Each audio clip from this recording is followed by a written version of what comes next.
México, una nación principalmente creyente, abrazada a la fe. Contrastes sociales, económicos y políticos colocan a la Iglesia Católica en una posición clave ante la complejidad de un país moderno en busca de paz. La ola de violencia y delincuencia, acrecentada en diversas regiones del país, ha tomado como víctimas a quienes por años han sido portavoces del pueblo y figuras representativas de una localidad. Los crímenes contra sacerdotes crecen de forma alarmante. Extorsiones, amenazas y asesinatos colocan a México como el país más peligroso de América Latina para ejercer el sacerdocio.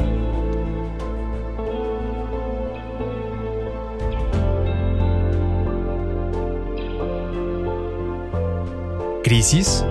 ¿Delincuencia organizada o persecución? ¿Quiénes estuvieron detrás de los homicidios? ¿Cuáles fueron los móviles?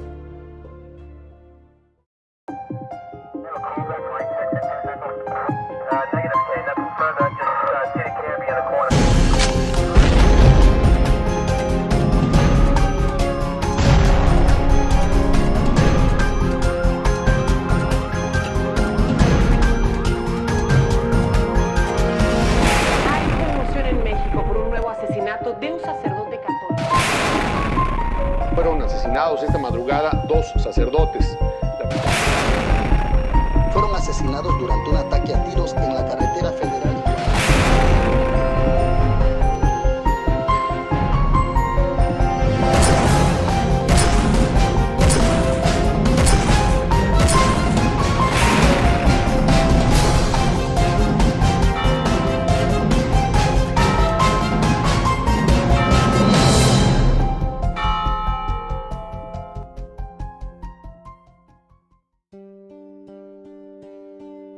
Desde el misterioso magnicidio del cardenal Juan Jesús Posadas Ocampo en mayo de 1993, el sacerdocio en México ha sido blanco de ataques criminales, con indiferencia de las autoridades y nula procuración de justicia. Ejercer el ministerio sacerdotal en México se ha tornado peligroso. Actualmente, el país ocupa el primer lugar de riesgo en América Latina, situación lamentable comparada por medios internacionales con Pakistán, la India, Turquía y Egipto, naciones con reconocida intolerancia contra la Iglesia. A lo largo de los siglos, en distintas épocas, la Iglesia ha sido sometida y perseguida hasta jurar la extinción del cristianismo. Los poderosos de cada época han utilizado métodos intimidatorios para conseguir dicho objetivo. En el México independiente, la recién consolidada República enfrentaba grandes cambios tras emanciparse de la corona española. Enfrentamientos, luchas y guerras civiles rayaron en el caos. La Iglesia vivió momentos de paz, pero también de fueros y poderes temporales que mermaban sus propósitos esenciales. El odio por la Iglesia fue manifiesto, cuando el poder temporal tenía entre sus objetivos desmembrar al poder espiritual. Durante la Reforma Liberal, el anticlericalismo llevó a la promulgación de leyes contra la supuesta necedad de los clérigos, que propiciaban y financiaban la guerra para sustraerse de la dependencia de las autoridades civiles y preservar todos los privilegios del antiguo orden. Como resultado de los decretos donde se suprimían los fueros y se daba la separación de los negocios civiles y eclesiásticos, el 30 de agosto de 1859, en el marco de las recién decretadas leyes de reforma, el arzobispo de México y algunos obispos de diferentes regiones dieron al pueblo católico un extenso manifiesto ante los momentos críticos que vivían la religión y la Iglesia. Ya en el orden constitucional de 1917, se inició una franca persecución a fin de someter y acabar en todos los ámbitos con la personalidad jurídica de la Iglesia. En los años subsecuentes, se desataron conflictos armados entre socialistas y católicos, provocando una ola de hechos lamentables. En 1926, el Día del Trabajo resultó propicio para que organizaciones católicas se manifestaran en contra del grupo radical Los Rojos. En respuesta, una contramanifestación socialista dejó como saldo 50 muertos. Durante el gobierno de Álvaro Obregón, se dio uno de los más sonados atentados en contra de la religión católica. el 14 de noviembre de 1921, fue colocado un explosivo debajo de la imagen de la Virgen de Guadalupe, en la hoy conocida antigua Basílica de Guadalupe. Este hecho fue atribuido a grupos sindicalistas, socialistas y radicales, lo que incitó nuevamente a la movilización de organizaciones católicas que repudiaban lo sucedido. En este año, la persecución oficial incluyó la publicación de leyes y reglamentos que limitaron el número de clérigos. Se clausuraron seminarios y casas de formación por la supuesta falta de condiciones higiénicas. Iniciativas de organizaciones, como la Confederación Regional Obrera Mexicana, limitaron el número de parroquias por considerar a los clérigos como un peligro para la paz pública. Para 1926, el notable clima de persecución religiosa y amedrentamiento contra laicos y clérigos iba en aumento. Se registraron choques y matanzas entre católicos y grupos radicales obreros. Los obispos de Guadalajara, Ciudad de México y Aguascalientes sufrieron atentados contra su integridad física. Se registraron recurrentes ataques a templos y robo de arte sacro. La expulsión del delegado apostólico y la aparente persecución contra el Congreso Eucarístico son muestras del nivel de violencia que continuaba creciendo.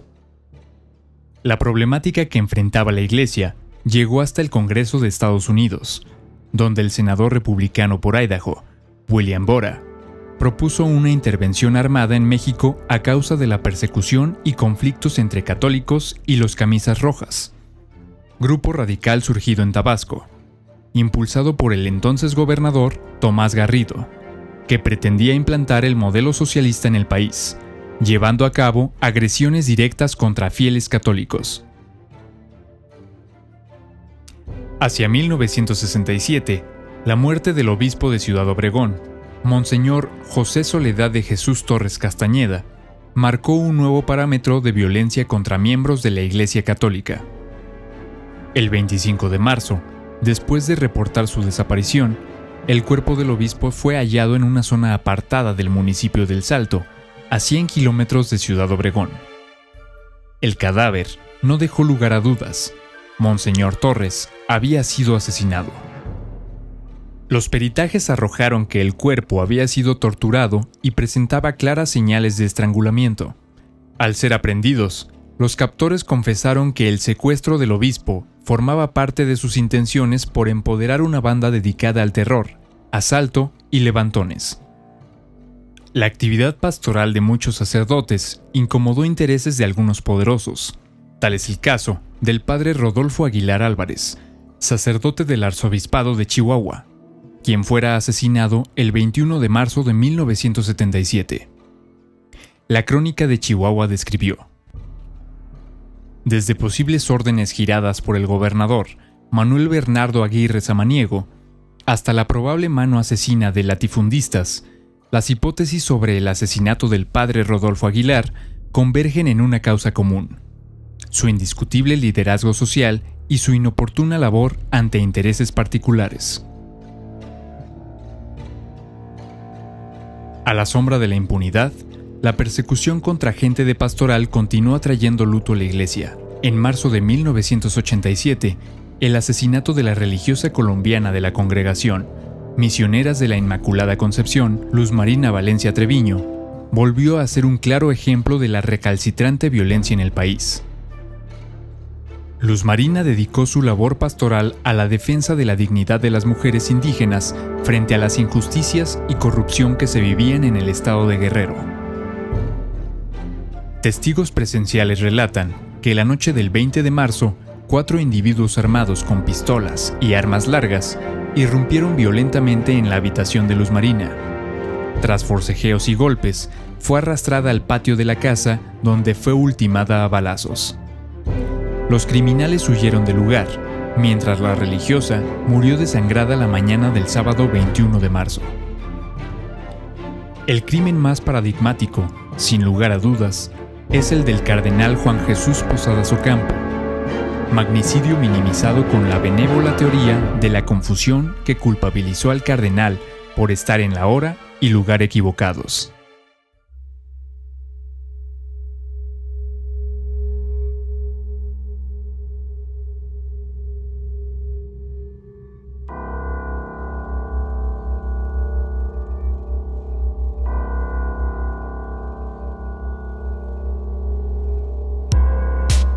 Acribillado el cardenal Juan Posadas Ocampo. Toma fuerza la hipótesis de que la tragedia fue resultado de un tiroteo para la captura de narcotraficantes.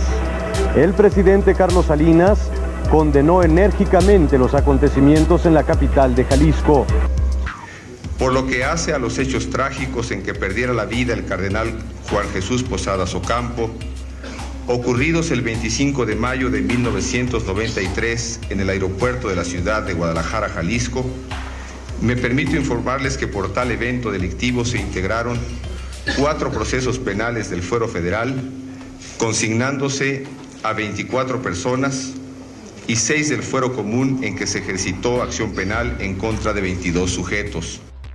24 de mayo de 1993, a las 3:44 de la tarde, el señor cardenal de Guadalajara, Juan Jesús Posadas Ocampo, llegaba al aeropuerto internacional a recibir al nuncio apostólico Girolamo Prigione, y al estar bajando de su automóvil a plena luz del día, baja un pie, está descendiendo cuando llega un grupo de sicarios y lo ejecuta con 14 disparos a menos de 1 metro de distancia, dejando una huella de pólvora en su mentón. Y tenía un balazo en el zapato y en el tobillo, y otro en el pantalón en la rodilla, que lo sentaron en el asiento. Y allí, sentado en el asiento, le dieron los otros 2 balazos aquí, de aquí para abajo. Le entraron por el pecho y le salieron por la espalda con un boquete así. La versión oficial fue que el cardenal había muerto en una confusión, en un enfrentamiento entre bandas de narcotraficantes. Que 2 bandas, la del Chapo y la de los Arellano Félix, se agarraron a balazos en el aeropuerto, cosa que no es cierta, porque no coincidieron, y que por eso le tocó al cardenal Posadas fuego cruzado, ¿verdad? Que fue una casualidad que lo confundieron con el Chapo. Son 2 versiones. La declaración formal del perito de ciencias forenses, el doctor Mario Rivas Sousa, acabó con esta versión, porque él dijo: yo revisé el cuerpo del cardenal Posadas y fueron 14 disparos, no directos, directísimos. Esa fue su declaración. A menos de 1 metro de distancia, dejó huella de pólvora en el mentón, lo que sucede cuando los disparos son a menos de 60-70 centímetros. Fue a boca de jarro. Y esto pues contradice cualquier versión de una confusión. Los medios de comunicación que están al servicio del poder, pues es la que difunden una y otra vez, y ellos son los que hacen opinión pública falsa. Hay fotografías del cardenal acribillado en el automóvil.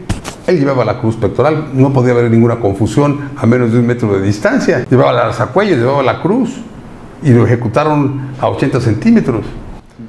Por eso desapareció la cruz. El forense dijo: no, señores, esto no es confusión ni fuego cruzado, es directísimo. Al cardenal lo mataron del gobierno, de los estratos superiores del gobierno. La mano, la inmediata, fue León Aragón, jefe de la Policía Judicial Federal, y su policía. Y quien mandaba, el que era procurador entonces, que era Jorge Carpizo. Eso está dicho, comprobado. La última declaración sobre ese asunto fue de Benjamín Arellano Félix, el 15 de abril del 2011. El asesinato del cardenal Posadas a plena luz del día en un aeropuerto, sin duda es un caso terrible, un magnicidio incalificable, del cual no hay precedente. ¿Cuál era el móvil? Un amigo del cardenal, un amigo de la infancia, lo declaró ante la propia policía investigadora, porque él visitó al cardenal 14 días antes de su muerte. El propio cardenal le dijo a esta persona que había ido a Los Pinos, que es la residencia oficial del presidente de la República, y que ahí había puesto su queja, su denuncia, su molestia por la protección de carteles del narcotráfico y de la prostitución en toda esta parte del occidente, y que de ahí fue expulsado en forma violenta de esa reunión, y 14 días después fue asesinado. Se llegó a la conclusión por parte del gobierno de Jalisco que esto había sido un crimen de Estado ordenado, en donde había sido puesto un escenario donde se había convocado a las bandas para que estuvieran presentes, y un tercer grupo fue el ejecutor. del cardenal Posadas. Y al mismo tiempo quiso enlodarse el nombre del cardenal para que apareciera vinculado a bandas de narcotraficantes. La versión del fuego cruzado se basó principalmente en declaraciones de Jesús Alberto Vallardo Robles, el Gori, uno de los primeros detenidos por participar en la balacera. Jesús Alberto Vallardo Robles, alias el Gori, fue detenido el mismo día del crimen, porque era parte de la banda de los Arellano Félix. Fue a comprar los boletos para que estas personas volaran a Tijuana, porque efectivamente estaban buscando al Chapo para darle muerte, y estuvo en el aeropuerto, compró los boletos. A la hora que tenía que abordar su vuelo para ir a Tijuana con la banda, pues no lo dejaron abordar porque estaba borracho. Justamente en esos momentos viene el enfrentamiento supuesto entre bandas, escucha los balazos, toma un taxi y se va a un hotel de Guadalajara, donde sigue tomando. Y por la noche, cuando ve las noticias y no quiere pagar la cuenta, pues los del hotel llaman a la policía, porque él dijo: nosotros no matamos al padrecito. Y ahí es detenido, y entonces es consignado, y a partir de esa detención se construye la hipótesis de la confusión, en donde la banda de los Arellano iba a matar al Chapo, pero mató al cardenal. Todo esto muestra claramente pues cómo fue una manipulación desde el principio, y atrás sí hay un crimen de Estado para silenciar la voz de un pastor que, como lo dice su amigo de la infancia, al cual le confió esto, él denunció la protección de los carteles del narcotráfico en nuestro país. Es hoy, en nuestro país, un monumento a la impunidad. Nada es para nosotros más importante que nuestra convicción en favor de la paz y de la dignidad de los hombres y mujeres de México.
En los últimos 28 años, los atentados contra sacerdotes y agentes de pastoral han aumentado significativamente.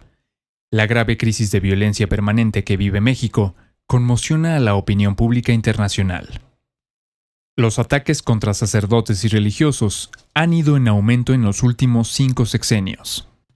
Un cardenal, 52 sacerdotes, un diácono, 4 religiosos, 9 laicos y una periodista católica constituyen 70 atentados contra la Iglesia Católica, de los cuales 68 son crímenes arteros, más 2 casos de sacerdotes desaparecidos, aún sin resolver. En el periodo salinista, murió un cardenal y 3 sacerdotes, en los estados de Jalisco, Chihuahua, Michoacán y Ciudad de México.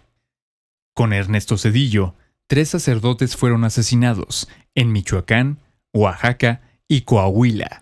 Vicente Fox llega a la presidencia en el año 2000 y termina en 2006 con 4 sacerdotes y un diácono asesinados en los estados de Chihuahua, Jalisco, Baja California y Ciudad de México. El periodo calderonista estuvo marcado por violencia extrema en todos los sectores del país, siendo el religioso uno de los más afectados con 25 casos. 17 sacerdotes, 3 religiosos, 4 laicos y una periodista católica fueron asesinados en los estados de Hidalgo, Ciudad de México, Aguascalientes, Michoacán, Puebla, Veracruz, Oaxaca, Chihuahua, Tamaulipas, Baja California, Sinaloa, Estado de México, Durango y Guerrero. El sexenio de Enrique Peña Nieto alcanzó nuevos e históricos eventos de violencia hacia el sector religioso.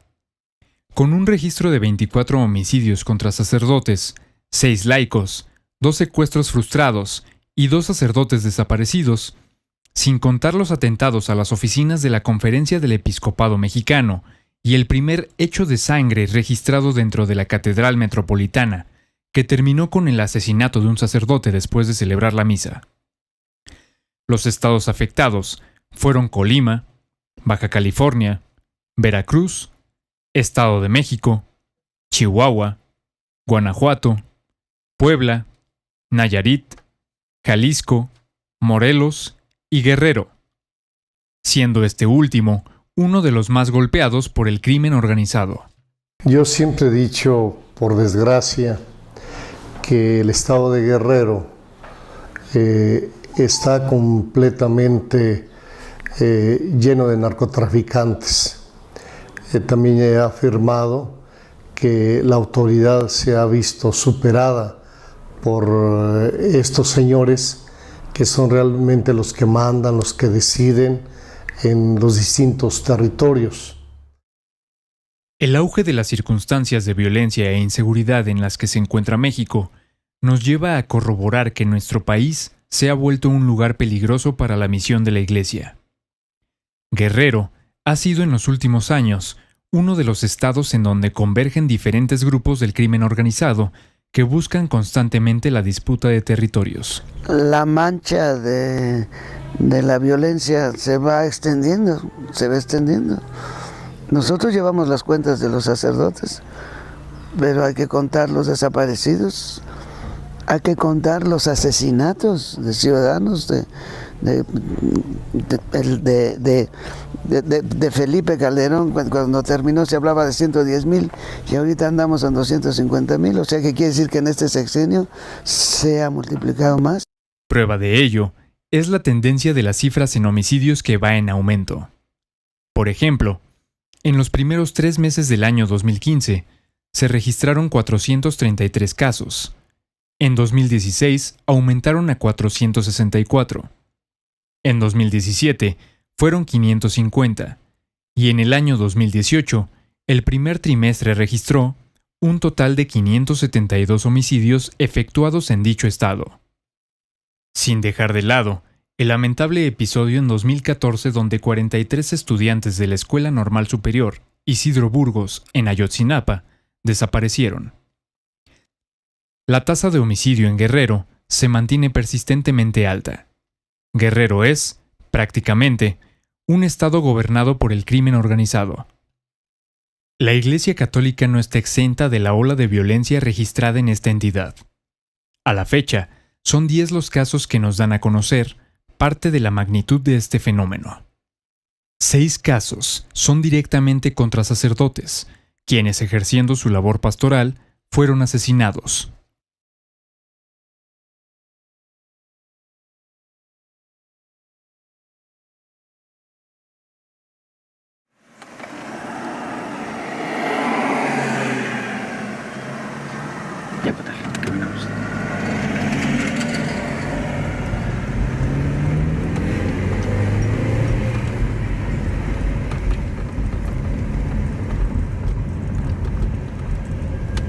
Estamos entrando a la comunidad de San José de Japa, municipio de Chilapa, el lugar donde el padre comboniano John estuvo su atención pastoral y donde desgraciadamente fue brutalmente asesinado. Nos dirigimos ahorita al lugar donde se encuentran sus restos mortales, el lugar donde la gente también va a ofrecerle una plegaria a Dios por él y desde luego en gratitud por todo el tiempo que él estuvo sirviendo a esta comunidad.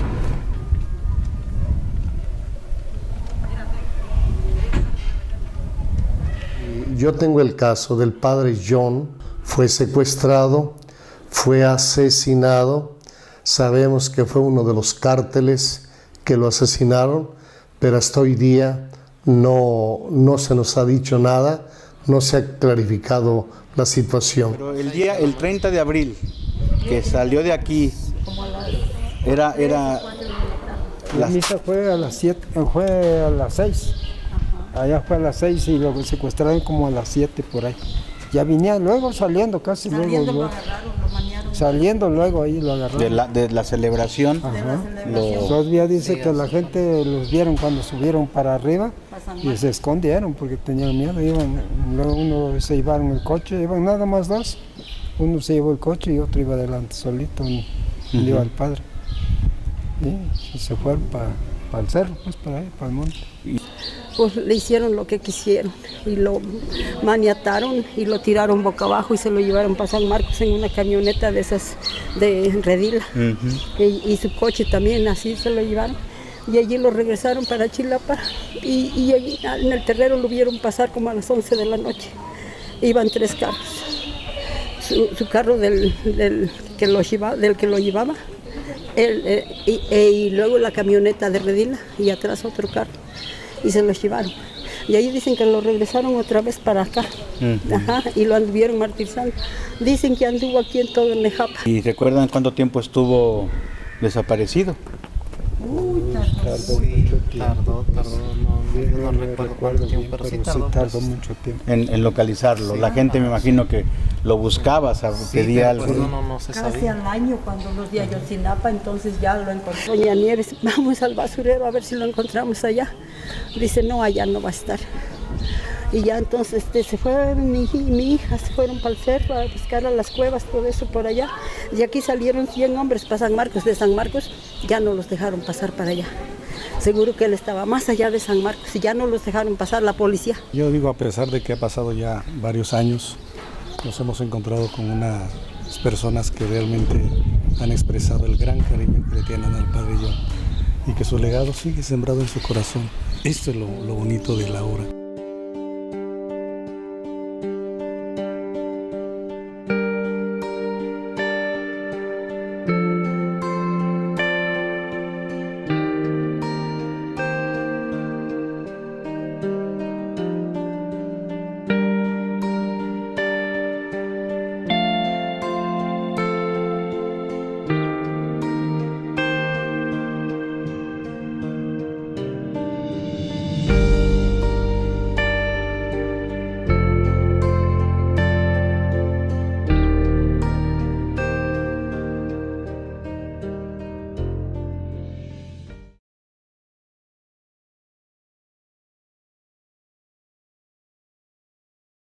El padre Gregorio López Gorostieta fue asesinado al terminar una colecta en diciembre de 2014.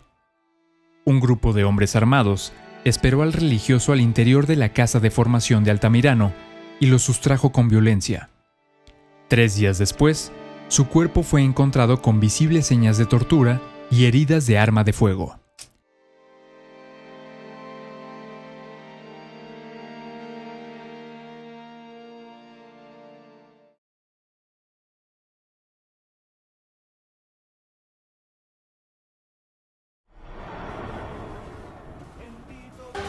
El fin de semana pasado en Guerrero, un sacerdote y 2 seminaristas fueron asesinados a balazos. Los fallecidos son el padre Abacuc Hernández, de 39 años, y los jóvenes Eduardo Obregón Benítez, de 19, y Silvestre González Cambrón, de 21. Los hechos ocurrieron cuando iban a una reunión pastoral vocacional. El Vaticano afirmó que los sacerdotes se están transformando en rehenes de una confrontación violenta, exige justicia al gobierno y expresa sus condolencias al obispo de Ciudad Altamirano.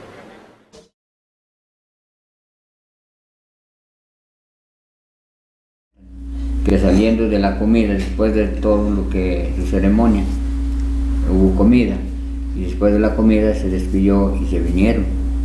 Iba con 2 jóvenes. Con 2, y cuando llegaron a la camioneta les llegaron aquellos y bajaron a los muchachos y creo, según los muchachos quisieron correr y fueron los primeros que mataron y entonces él ya estaba en el volante. Le dijeron que se bajara según y donde se hizo, pero para el lado de para acá, no del volante. Donde iba él como ya bajándose y ahí le dispararon. ¿Fue eso? ¿A qué horas fue el incidente? Que a las 5 de la tarde. En la tarde. ¿Y ustedes supieron en la noche? Al otro día. Fue el sábado cuando pasó eso. Y el domingo temprano fuimos nosotros a misa y supimos ya. aquí. Y ya hablaron por teléfono, y ya estaba el señor y la señora aquí, y ellos me llevaron. Pero nadie quería decirme, nadie. Todos decían que no, y que no sabían, y que no sabían pues nada. Y sí sabían, y ahí en el centro se metió él con ellos, con las personas que iban. Y cuando allí yo quería oír, y me metí, y cuando allí, sí me pasaba eso.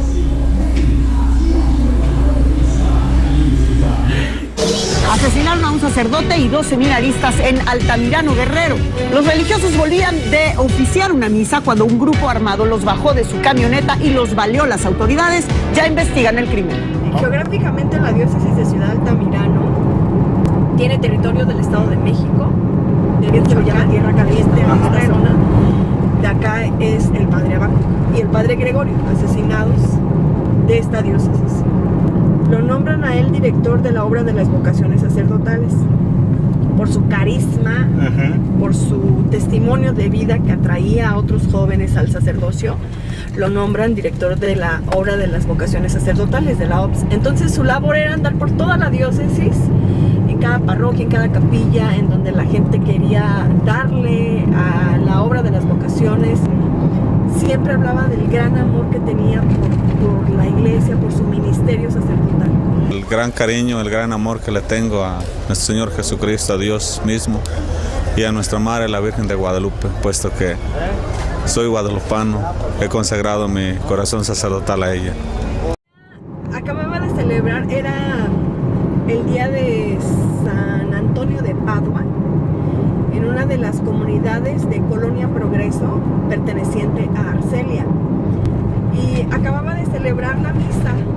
Lo invitaron a comer a él y a 2 seminaristas. Estaban en proceso de entrar al seminario, estaban en un paso de este proceso que se llama Seminaristas en Familia. Y entonces pues ya venían de regreso después de un pequeño convivio donde estuvieron conviviendo con la gente de ahí de la Colonia Progreso. Ya venían de regreso cuando los interceptaron y los asesinaron, al padre y a los 2 chicos que venían con él. Unos dicen que porque él explicaba y editaba las cosas malas en la misa. Allá en Altamirano nosotros hicimos platicar, que él muchas veces en misa les decía que no anduviera esa gente haciendo esas cosas, que era muy malo. Y yo muchas veces dije yo, mi hijo, no digas eso, porque una vez aquí en la misa de aquí, dijo, mi hijo, no digas eso, te van a dar un golpe. Yo, si me matan porque vi todo lo malo y estoy con Dios, que me mata. O sea, sí, como sacerdote, pero, o sea, él sí anunciaba, hacía denuncias de las situaciones malas que había y sí las señalaba. Sí. Y decía él que a él no le importaba, de yo, si me matan, la persona que me mate y me pida la mano para pedir mi perdón, le perdono. Así decía él. Porque eres el amor que yo soñé y sin ti estoy perdido y nada soy. Aquí estoy, Señor, toma mi vida, sacerdote para siempre quiero ser. Aquí estoy, Señor, toma mi vida, sacerdote para siempre quiero ser.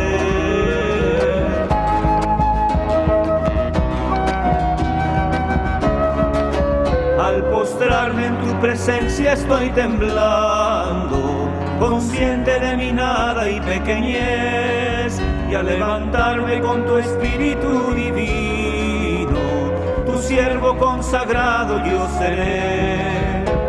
Mi vida como santo relicario, tu presencia a los hombres llevará, y en mis manos tus manos los bendecirá.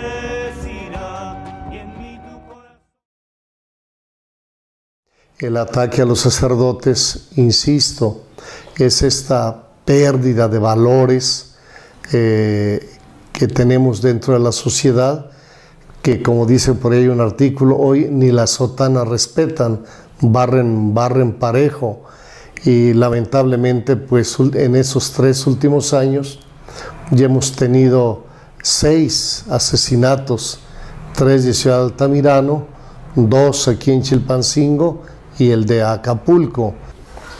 ¿Qué significa, por ejemplo, pues el asesinato de un cardenal? ¿Qué significa el asesinato de una persona que, porque tiene una autoridad espiritual en medio del pueblo? Pues también, como hablo de la mujer, hablo también, ¿qué significa que también los sacerdotes puedan morir?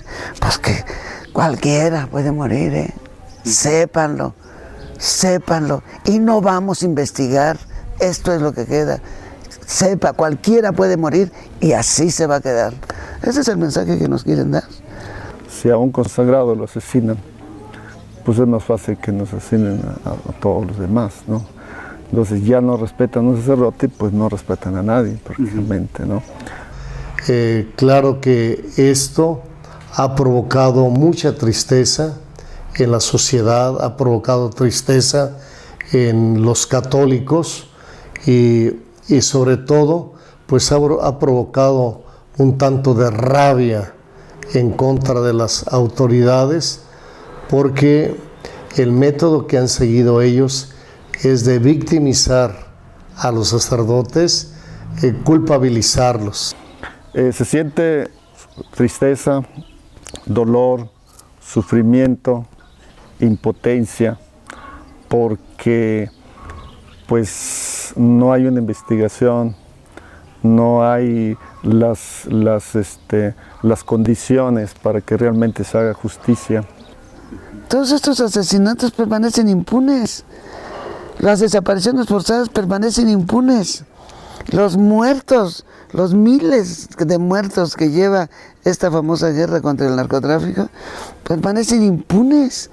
Entonces la impunidad es instrumento de violencia. La autoridad no realiza su trabajo, pues eso es un hecho. Entonces uno dice que puede confiar, porque yo lo he comentado en algunas celebraciones, pues realmente lo que nos queda es solamente la fe en Dios, porque no podemos confiar en las autoridades. Aquí en la diócesis Chilpancingo, Chilapa, somos aproximadamente 140 sacerdotes, y en todos los lugares donde trabajamos los sacerdotes estamos trabajando en territorios de narcotraficantes. La muerte de los mártires es semilla de cristianos.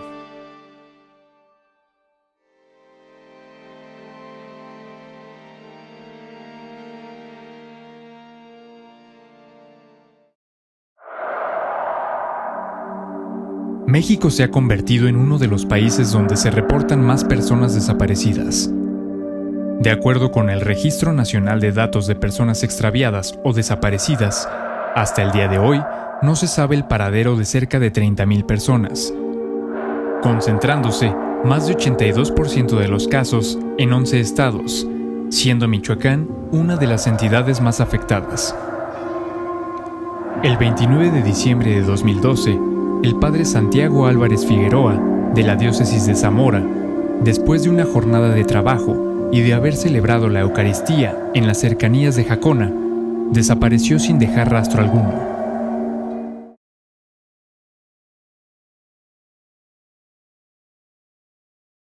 Tanto autoridades del estado de Michoacán como autoridades eclesiásticas de la Arquidiócesis de Morelia siguen sin tener conocimiento del paradero de Álvarez Figueroa.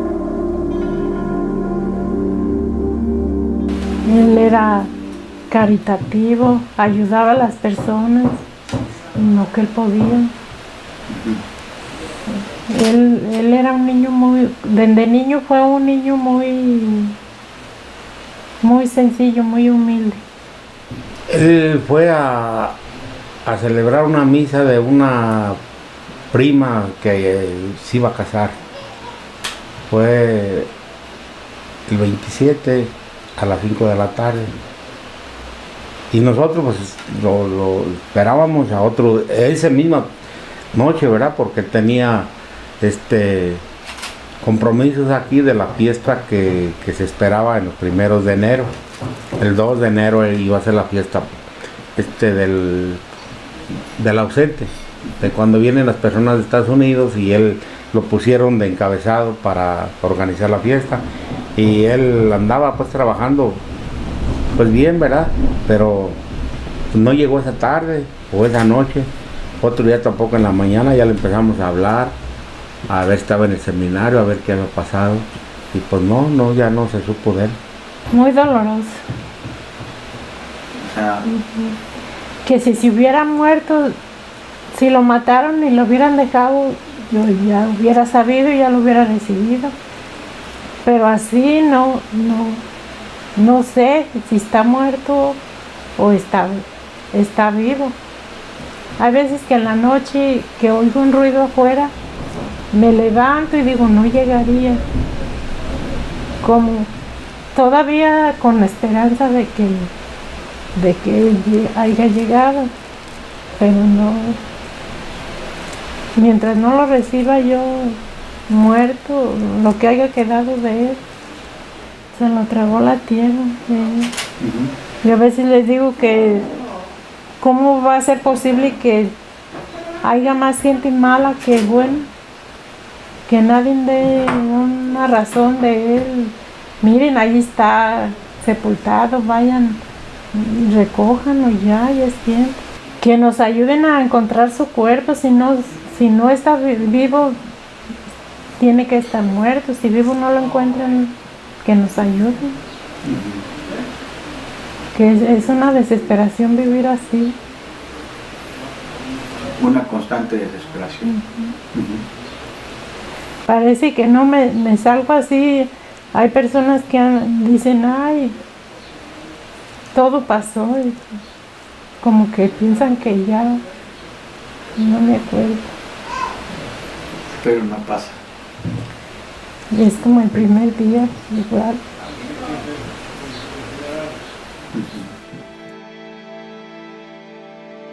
El asesinato de sacerdotes en México ha dejado al descubierto el fenómeno de la extorsión y amenazas de muerte que tienen como propósito atentar contra el sacerdocio como un estabilizador social.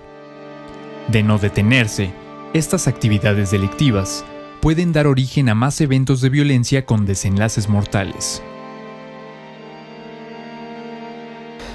¿Cómo llamar a este tipo de situaciones violentas tan graves como la de desmembrar cuerpos y distribuir la cabeza, los brazos y las piernas en bolsas en diferentes partes de una ciudad o de un pueblo o incluso con familiares? ¿Cómo llamarla? Esto mínimo, ultra violencia, va más allá de esta realidad tan fuerte que estamos viviendo, en donde se pierde totalmente el humanismo, totalmente la dimensión de la importancia de una persona, de un ser humano, y donde entran tantos factores que vienen a manifestar la gravedad de la situación, de esta crisis antropológica que estamos viviendo, que tiene entre otras esta manifestación. Esta ultraviolencia de la que hablamos se manifiesta y se vive en esta diócesis de un modo preocupante. Desmembrados en varias ciudades, en varios pueblos, asesinatos, el derecho de piso, que es una de las cosas que abunda en toda la diócesis. Yo pensaba que era una característica propia del sur, en donde el narcotráfico y algunas bandas criminales son dueñas y señoras de negocios porque les cobran y quien no quiere pagar o los asesinan o les queman el negocio. Pero no solamente en el sur. Estoy descubriendo ahora también en el oriente del estado, en el norte del estado. La gente ha tenido confianza en nosotros, en su servidor, y viene y le manifiesta y le abre su corazón y se desahoga y dice, ¿cómo es posible que estemos trabajando no solamente para pagar nuestros impuestos y mantener nuestra familia, sino para darle dinero también a estas personas? Y viven con un temor, y muchas de ellas prefieren cerrar sus pequeños negocios. Y esto ha hecho, por ejemplo, en la parte de Tlalnepantla y de un poblado que se llama Felipe Neri, que hayan surgido las autodefensas, algo para mí sorprendente. Yo pensaba que era una característica propia de Michoacán o de Guerrero, pues también ahora en Morelos la gente se ha organizado, está armada y han tapado, han cerrado las entradas del pueblo. Por ejemplo, Felipe Neri, solamente hay una entrada y tienen que pasar por el filtro de esos hombres armados para evitar el cobro del derecho de piso, porque ahí se cultiva mucho el nopal y algunos de los campesinos tienen pues una entrada más o menos buena, y eso lo aprovechan estos criminales. Y vamos más allá todavía. En cierta área de la diócesis llegó un hombre armado preguntando dónde estaba el párroco y manifestó con la pistola en la mano que la parroquia tenía que pagarle derecho de piso. Eso es inaudito, y esto es también un signo de esa descomposición social y de esta deshumanización de la que estamos hablando. Al final del sexenio de Enrique Peña Nieto, se contabilizaron más de 850 amenazas y extorsiones contra sacerdotes. En 2018, Veracruz y Michoacán fueron los estados que registraron mayor incremento en el número de casos de violencia contra el clero. Las primeras 5 entidades con más casos de homicidio cometidos contra sacerdotes y agentes de evangelización son Ciudad de México con 10 casos, Guerrero con 10 casos, Veracruz 8 casos, Chihuahua 7 casos y Michoacán 6 casos.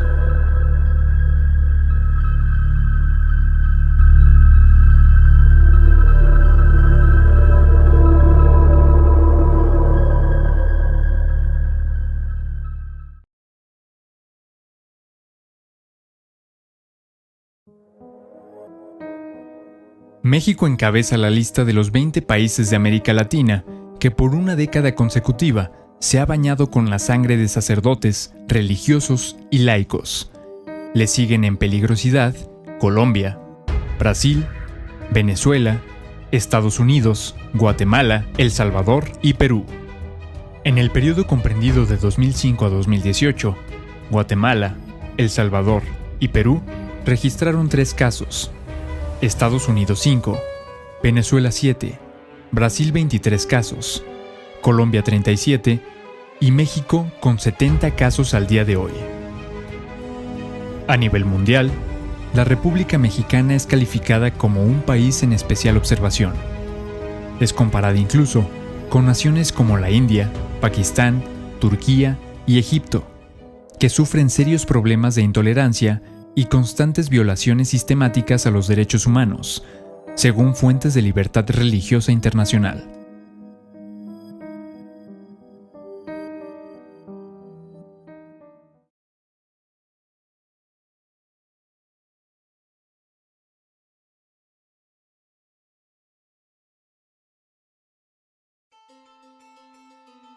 En México existen aproximadamente 145 seminarios, en los que se preparan alrededor de 5,000 seminaristas. Los seminarios son la fuente de formación hacia la vida sacerdotal, un periodo aproximado de 7 a 10 años de preparación en el que surgen diversos factores determinantes para llegar a ejercer el sacerdocio. Entre ellos, podemos mencionar el factor económico, el familiar, la secularización, los medios de comunicación y de información, el auge de las redes sociales, la apertura sexual y recientemente la violencia, que se ha convertido en un factor importante en la inmersión de nuevas vocaciones. Un caso particular es el del Seminario de Ciudad Altamirano, en donde la ola de violencia ha sido un elemento presente de los últimos años. El caso más alarmante fue el del padre Gregorio López Gorostieta, quien fuera asesinado en 2014, luego de ser sustraído con violencia del seminario. Les hice una pregunta a todos los muchachos que me pareció muy significativa. Les dije, ¿quieren seguir? Y sabían lo que significaba esa pregunta. Puedo decir que a coro contestaron, estamos puestos. Creo que la vida en el seminario ha sido una vida de mucha alegría, mucho entusiasmo, de trabajo y también de mucho dolor.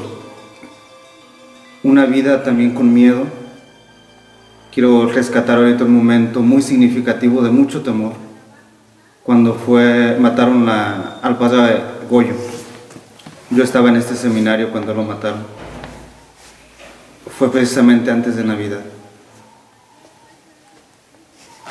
ese día nosotros teníamos una convivencia, nuestra posada de Navidad. Nosotros tuvimos una colecta y cuando llegamos aquí, él ya se lo habían llevado. Era el reclamo de los papás o de algunos papás de los seminaristas. Quite a mi seminarista de esta parroquia, oiga, no mande a los seminaristas al fin de semana a la pastoral porque están en riesgo. La experiencia de los adultos de protegernos, de tener seguridades, y los muchachos dijeron, vamos, a donde les hemos pedido que vayan a apostolado, nunca han dicho, aquí estoy inseguro. El padre Abdías, él yo creo que sentía un temor, ¿qué va a pasar con el seminario? ¿Qué va a pasar con los seminaristas? ¿Regresarán después de vacaciones? Ciertamente decía Marco, nos tocó en vísperas ya de la Navidad. En ese momento nosotros vamos a nuestra casa. Algunos de nuestros padres decían, pues, ¿a qué vas? Es un lugar inseguro. Temor, ¿no? Es un lugar inseguro. Un lugar claro. inseguro. Sin embargo, yo creo que la respuesta fue, es cierto, un lugar inseguro, sin embargo, pues, si hemos recibido ese llamado de Dios, Dios sabe por qué nos ha llamado. Sí, ante estas situaciones dolorosas creo que es el momento en el que los jóvenes adquieren una decisión más firme, más coherente y más de acuerdo a lo que implica la vocación. Cuando está ese momento de dolor que estamos viviendo, a mí hay dos posturas, una decir yo me alejo, dejo este camino, pero el otro decir, bueno, esto impulsa, como que es un motor que me impulsa interiormente. Si recordando las palabras de Jesús, a ustedes los perseguirán, y se están cumpliendo. A nivel nacional, ¿cómo han afectado los episodios de violencia en la vida y formación de los aspirantes al sacerdocio? Con los muchachos, pues hacemos el esfuerzo, ¿no? por sanar desde la experiencia de la fe, porque queremos servir, queremos seguir, y humanamente tenemos muchas dificultades, fragilidades, ¿no? como hombres, pero queremos también servir a un pueblo, ¿sí? Queremos aportar nuestro granito de arena a la construcción de las comunidades, pero en un mundo muy adverso.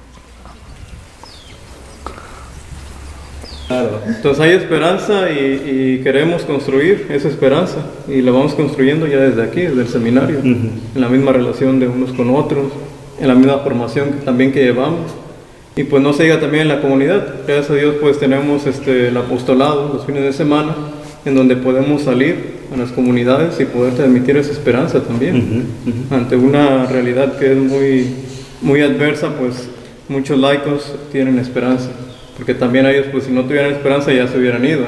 Hubieran dejado ya el servicio que prestan y ya se hubieran ido.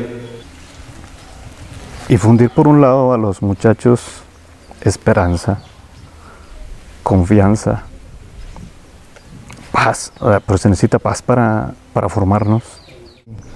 Si a los muchachos estos acontecimientos les fortalece, o sea, les llega, sí nos infunde mucho temor, mucho miedo, ¿no? Mucha angustia, mucha inseguridad, pero creo que la respuesta es más transparente. Quiero ser sacerdote por aquello que significa el sacerdocio. En mi caso, mis papás me dijeron, cuando pasan estas muertes, con miedo, ¿te vas a ir? Yo me voy. Cuando pasa la muerte del padre Goyo, unas hermanas en Estados Unidos me llamaron, y una hermana constantemente me llama, haz tu cambio, cámbiate de ahí. ¿Por qué? Porque está el miedo, pero mi decisión es firme al decir yo estoy aquí en esta diócesis, yo estoy en esta cueva de lobos, porque salir a una comunidad y encontrarte con el crimen organizado ahí da miedo, y da mucho miedo, pero es esa chispa de esperanza que tú ves en los ojos de aquellos que están en las comunidades, es esa chispa de esperanza de aquellos que ves que están forzados tal vez en el crimen organizado y que no pueden hacer nada, y te ven a ti y ven una esperanza. La sangre de los mártires, ¿no? Es semilla de cristianos, y considero que en el seminario ha sido esta experiencia. Semilla de cristianos, no más cristianos, sino cristianos más fuertes, seminaristas más decididos, seminaristas más comprometidos, seminaristas más fuertes, seminaristas que quieren estar con la comunidad. El fenómeno de la violencia, que pareciera un factor determinante para la disminución de las vocaciones, se ha convertido en antítesis, ya que muchos jóvenes conscientes de esta realidad, pese a los temores y la incertidumbre, se han mantenido firmes para continuar su formación y, de esta forma, aportar algo que disminuya el fenómeno de la violencia en sus localidades.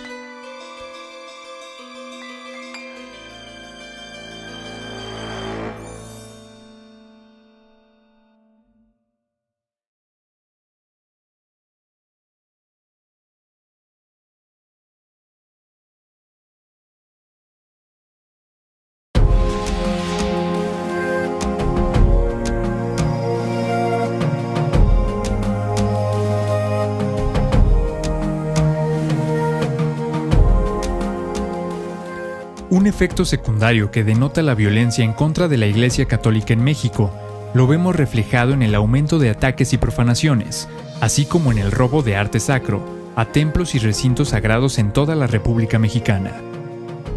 En México, cada semana cerca de 26 recintos sagrados han sufrido actos de violencia, sacrilegios y profanaciones. Este análisis indica que se trata de una tendencia que afecta anualmente al 12% de los más de 11,000 templos en las 18 provincias eclesiásticas del país. El fenómeno ha proliferado de manera alarmante en los últimos 17 años. Entre 1993 y 1999, la profanación de recintos sagrados refiere un 2% por año, es decir, 4 recintos profanados por semana. Del 2000 al 2006, la cifra se incrementó al 4%, equivalente a 8 templos agraviados semanalmente. Del 2007 a la fecha, la tendencia creció al 12%, es decir, un aumento de alrededor del 600% en casi 2 décadas. Las autoridades responsables del cuidado y resguardo del patrimonio cultural de la nación calculan que en México hay aproximadamente 4 millones de piezas religiosas. Esto representa un lucrativo negocio en lo que al arte sacro se refiere, que pocas veces se ve resuelto y va en aumento. De acuerdo al Instituto Nacional de Antropología e Historia, durante la presidencia de Vicente Fox, se consumaron 230 robos a templos, donde fueron sustraídas 493 piezas.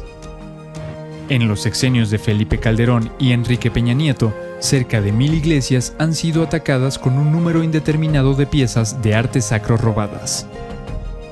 México es el primer país en América Latina con más ataques violentos a recintos sagrados. Le siguen Colombia, Guatemala, Venezuela, El Salvador y Argentina. Según el análisis de la agencia Fides, este fenómeno va más allá de las cifras señaladas oficialmente, ya que solo se denuncia el 6% de los casos perpetrados en México. Pero el fenómeno va más allá. Los ataques contra templos nos dan a conocer 2 situaciones fundamentales: el lucrativo tráfico de arte sacro y el ataque con rasgos antirreligiosos, raciales, políticos y, en los últimos años, cuotas por seguridad y derecho de piso por parte de los grupos delictivos. Este fenómeno se impone al grado que los 3 niveles de gobierno no han podido controlarlo.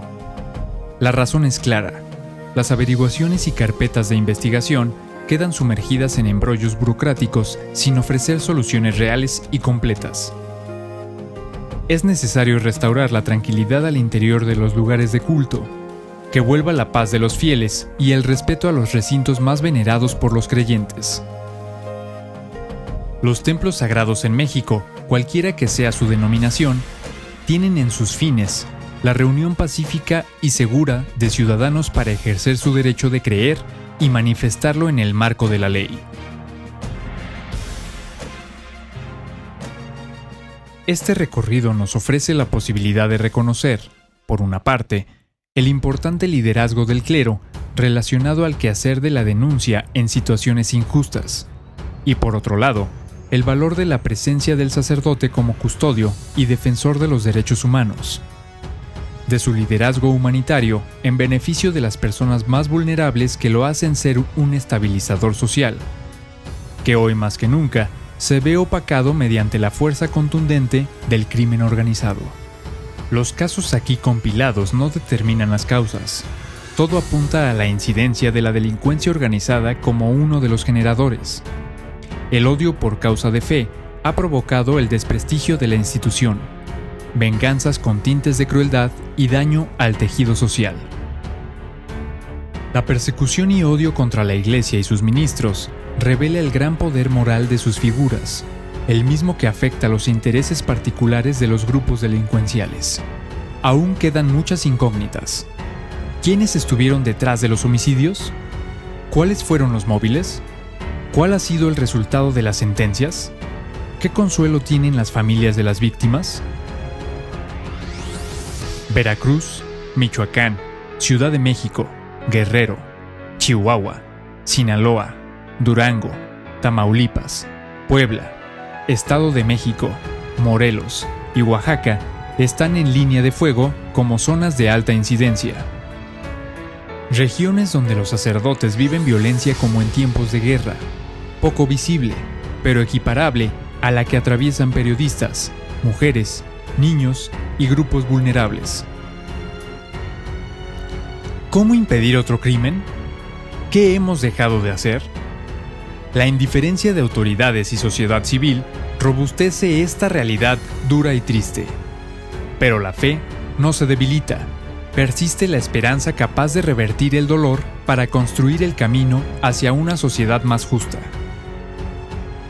México necesita garantías de bienestar y seguridad. Recobrar la confianza en las autoridades para que sus niños vuelvan a reír. Los ciudadanos se desarrollen en condiciones de igualdad y ambientes de prosperidad donde sus creencias sean respetadas y se engrandezca la dignidad de toda persona.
Hay cielos con qué dolor, y cuna blanca y morena. Hay muertos que no hacen ruido y son mayores sus penas. Hay cielos con qué dolor, y cuna blanca y morena. Hay muertos que no hacen ruido y son mayores sus penas.